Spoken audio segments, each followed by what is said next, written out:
Welcome, everyone, and thank you for joining us on Paving the Way. My name is JB. And I'm Patrick. We're the owners of B&M Builders. We thought we'd put together this little podcast and live show to kind of talk to our customer base, talk to people out there who want to learn about asphalt and concrete and see if we can help educate them and make better decisions. I think we want to start off by introducing ourselves. Where we came from, how we kind of started the company. So, like I said, I'm JB. Patrick's my brother-in-law, and we started this company back in 2005. And what were we doing back then? Well, we started off doing residential remodels and additions until the economy tanked in 2009, and there was no work to be had in that field. So we brought on concrete and figured out what public works was from a neighbor that I grew up around the corner with. Kind of showed us what the Builders Exchange was, and we hit the road running. Yeah, so that was in 2005 is when we started. We actually had a side company that we did called Folsom Granite. We do a lot of granite countertops and installs. But in 2009, when we brought in another partner, Austin, he was really good at concrete, and so we kind of ventured into that field. We took the public works area that we were working with, and then we started adding concrete, and we started getting some smaller jobs for like the Folsom Zoo. That actually turned into a couple of jobs that we did for them. And kind of grew from there. Started doing some street work and kept kind of progressing. We started with just the concrete, then we started subbing out some stuff, doing some asphalt work, some earth work.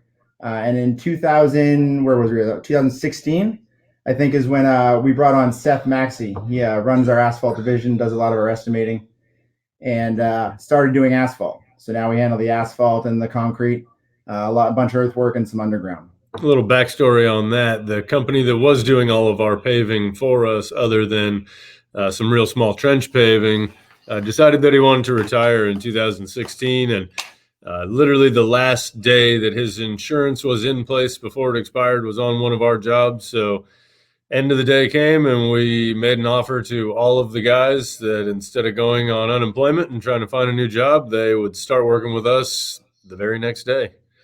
And the whole crew decided to come over. We hit the ground running, did some small patches on projects that we had, and just started bidding work, and the rest is history. I think one of the real things I want to talk about with us and kind of what makes us different is we're real big on teams. We worked really hard to build some really strong teams. We brought on really smart people. Austin and Seth were our first real big moves that brought a lot of value to the team, a lot of knowledge and education. And I think we've kind of followed that path ever since. We make it a priority to hire very well-educated people who really know their crafts and know what they're doing. You can see that in our sales guys. We have Ron Speroni and Rich Shroud, who are doing a lot of our estimating, meeting with our customers and helping to build these relationships. We had in the office, we have Sean and Alyssa, who do a great job of working on getting estimates out, on managing these projects and getting them dialed, all the way down to our project managers in the field who are running the jobs. We really work as a team, I think is the best way to say it, to make sure the jobs are getting done the best way possible. And the right way the first time. Yeah. We don't like to redo stuff. No, we have a big focus on, on communication and quality of work. Those are really what we push for. It's what we want to have customers say about us. If there's anything you want to say, it'd be like, man, their communication's good and they really give you a good product. Those are the most important things that we can talk about. So kind of talking about teams and how I kind of introduced you to a bunch of them. I'm hoping that throughout the course of this podcast, we'll be able to introduce them to you, get them on here, talk to them about what they do and how they do things a little differently. My camera's kind of freezing on yours. Does yours keep freezing? Yeah, you look like you're freezing occasionally. You look like you're freezing occasionally. We can edit all that out later, but let's hope we aren't both freezing. Yeah. All right. So I mean, for the past, I don't know,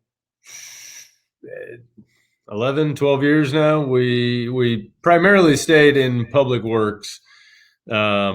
In the last 2 years, 2.5 years, we began to branch out into the commercial sector, industrial sector, to just try to widen our range of clients that we can help out. And it's been a lot of fun, and we've done some very interesting projects over the last few years.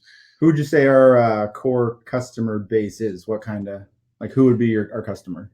Everyone from property managers to golf courses, apartment buildings, shopping centers, um, Facility managers. general That's contractors. actually big when we do a lot of work with general contractors, which for me, that kind of shows a lot of experience. If you can work with general contractors and have general contractors say good things about you, those are going to be the hardest people to recommend you because they deal with the trades all the time. And if we're looking good with general contractors, I find those to be great references to kind of show other people. Yeah. So the types of work that we do. So I think we do a lot of asphalt and concrete, as we kind of mentioned, some earthwork and underground. And this year we actually started a new division, which is the HVAC division. That's really focused on air quality. I think a lot of HVAC companies miss the spot on that one. That's a big thing for us. Is we want the air quality in your buildings to be good, and that's really what we focus on. We've kind of built a little site assessment. We'll get to that in some other episodes to explain to you what your air quality looks like, what ASHRAE says is going to be good air quality, and how we can test that, and then show it to you in how your systems are operating. But for now, we're here to talk to you more about the site work type of work that we do, the underground, the grading, the asphalt paving, and the concrete. We do a lot of ADA upgrades. That's not easy stuff to do. You got to get it right, and it's got to be perfect. Or you're leaving yourself open to lawsuits, all kinds of stuff that will just end up costing you a lot of money down the road. So we try our best to get it done right the first time. Occasionally, it just doesn't work out, but we're always here to come back and fix any issues that we have ever had. We've never let a job get away from us or let someone else fix our problem. That's something that we are very consistent with at B&M. We always stand behind our work. We definitely try our very best to get it done right the first time. Occasionally, there will be a small mistake that gets made, something that gets missed, but we are right there to take care of it each and every time it happens. So I would like to talk about some of the jobs that we've done, see if they can relate to something that you've got going on, kind of some testimonials of the work that we do and who we work with. But what I'd like to say, I think something that we missed is kind of what we do. So Patrick deals with the whole money side. All money goes through him. So when there's contracts and money involved, Patrick's involved in all of that. I'm more of a troubleshooter. I kind of go fix all the problems, make sure we're all moving in the right directions. But one thing we want to kind of show everybody from here is that we are always accessible to any of our customers or anybody who wants to be our customers. They can always get a hold of us, help them get through any problems they might be having, because we're always there for everybody. We're there for the employees. We're there for the customers. You can always get with us because we want to make sure that our employees are showing the same things that we're talking about here, the core values that are important to us. It looks like we just got a Facebook message asking how long we've been in business. We started back in 2005, so we've been in business for 16, almost 17 years in March. Yeah, thanks for the question. That's pretty exciting. Yeah, someone's actually watching. Actually, something that we had talked about, and I'm kind of off the thing here, but I had written up a little post-it of our core values that I had written up as an acronym of TEAMS, because I think TEAMS is the most important. And it comes down to teamwork, education, accountability, motivation, and safety. And I think those are, I think we both agree, those are kind of values that we both agree what we're building this company on. So real quick, let's run through a couple of these studies then. I think case study one we had was for it's Dutch Brothers, which this is a great customer for us on a bunch of different levels. Yeah, we've actually done work directly for Dutch Brothers corporate at their head office. And we've worked for multiple different general contractors who have the contract to build new Dutch Brothers. So we've done concrete and paving, a little bit of grading, and yeah. These are actually tricky ones too, because if you've ever been to a Dutch Brothers out here in California, I mean, they can get crazy. Especially doing the remodels. Yeah. We've done a bunch of remodels for them where they want to stay in business. So we're trying to keep one side open while we're working. We're working around all this traffic, which it's not always easiest feat, but we're there to make it and make it work for the customers, to keep them making their money so that we can get in there and get their property fixed up for them, and back operational as soon as possible. That's the great thing about asphalt too, is that they can, once it dries and it's cooled down, you can basically drive over it again. Whereas concrete, you got to wait that 30 days. But we're real big on working with them and around their schedules. How many jobs have we done for them? I couldn't tell you. Quite a few. Yeah, I think we've worked with Don Azevedo on a bunch of these too. Yep.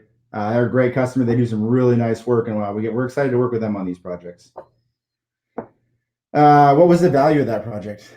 Or actually, those have been multiple over the course of the last 3 years, so it's hard to really put a value on them. Yeah, we've done everything from ten to $15,000 fixes up to, I think our most recent one's 124,000 for all the concrete and asphalt at a new one that's being built.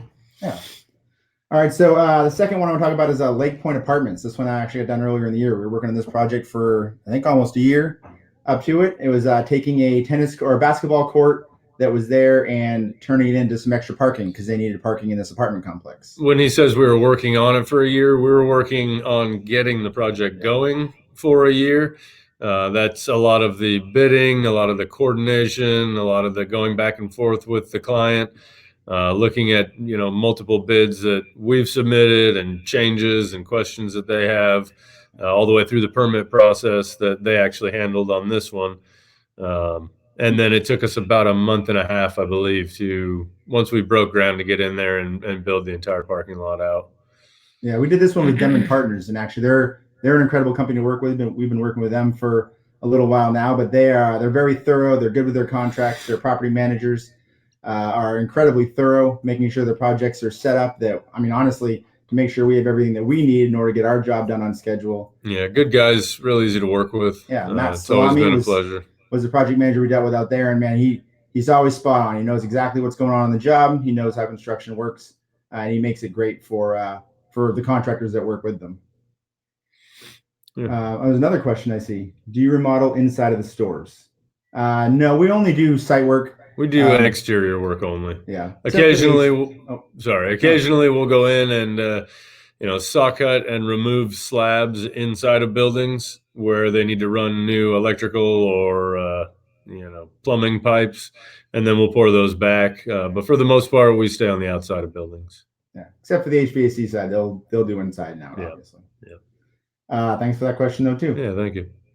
So Denman, I think that was pretty good on that one. And the third one I had, this will be our last one, is just Morton Golf, actually Hagen Oaks. So if you've ever been on Highway 80, there's Hagen Oaks Golf Course, which is an incredible facility that they have over there. That's run by Morton Golf, they have a lot of really nice golf courses. We've done some work for them on a couple, but this was a great project we did for them earlier this year in the middle of summer. Actually, we did multiple projects this year for them, didn't we? Yeah, I think we did. We did their cart pass first. Actually, we went in and did some cart pass for them. We tried to keep them open so their golfers could still play the course while we're getting these pass done. We got in there, I believe, in a day and did what we thought was going to take 2 days or even more. Yeah, we went in and ground out with a really large machine. It grinds up the asphalt, shoots it into a truck. We ground out and then replaced.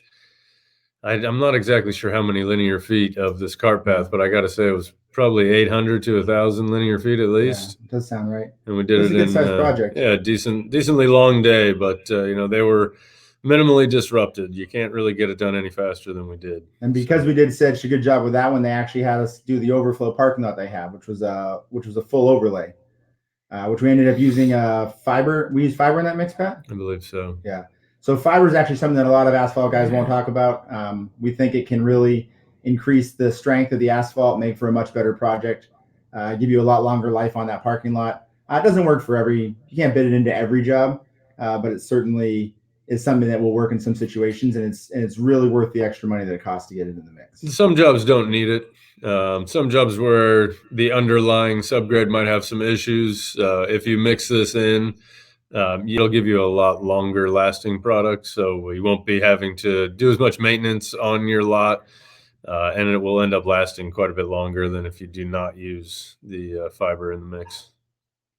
Another question: do you do road closures and road maintenance? Actually, we do a lot of work on the roads. We're actually on a project out in Fair Oaks right now, which if you drive down there, you've seen our guys. We're out there. We've been out there for about the last year, and right now we're going through a lot of the neighborhoods in Rancho Cordova and fixing the sidewalk, curb, and gutter, putting in new underground storm drain systems, and then we'll be doing an overlay over a lot of these roads with a rubberized asphalt product that makes it quieter for the cars driving by and also makes the streets last a little bit longer. Yeah. And that's actually the majority of our work has been the public works side and working for cities and the counties for the DWR and Caltrans. We've done a lot. That's where a lot of our projects come from. But we are working with commercial a lot. We're working with the private customers and general contractors on the commercial side also. So we do the full gambit. Yeah. Yeah, so I was going to say, if you have questions, they can reach out, but I mean, we already got some, so that's great. But as always, reach out to us. If you have anything, you can give us some questions. We're hoping to follow up this with episode 2, which is going to be about site assessments and how property managers can properly assess their property, their parking lots, to make sure that they're going to last the full length. We understand how much it actually costs to build a parking lot, and we think that if you have one, you should get it to last as long as possible. And if spending small dollars along the way to maintain it and keep the life of it up is going to save you, a couple $100,000 payment on a new parking lot, if it can push it out 5 or 10 more years, it's longer. It's a longer life you're getting for a product you've already got. So if you want to check us out, feel free to go to LinkedIn, Facebook, Instagram, or our website directly. It's www.bm-builders.com. That's bm-builders with an s.com. Check out our work. Drop us a comment, and we'll see you guys soon, hopefully. Look forward to doing episode 2. Thanks a lot.